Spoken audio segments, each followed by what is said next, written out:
ఆరో మాట సమాప్తమైనది. యోహాను సువార్త 19:31. ఏం సమాప్తమైంది? మానవుని యొక్క విమోచన సమాప్తమైంది. పాపానికి రావాల్సిన శిక్ష సమాప్తమైంది. దేవుని తీర్పు సమాప్తమైంది. దేవుని ఉగ్రత సమాప్తమైంది.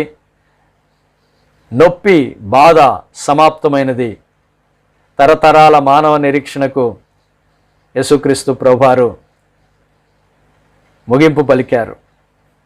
పాపం వల్ల వచ్చు జీతం మరణము, అగాధ జలములో అగ్నిని ఆర్పటానికి ప్రభు శిలువలో ప్రాణం పెట్టాడు. అందుకే ఆయన సమాప్తమైనది అని పలుకుచూ ఉన్నాడు. మానవుణ్ణి దేవునితో సమాధానపరిచాడు. మానవుణ్ణి దేవుని దగ్గరికి తీసుకువచ్చాడు.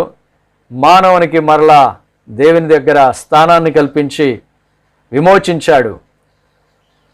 దేవునితో సమాధానపరిచాడు. మనం విమోచించబడ్డాం, రక్షణ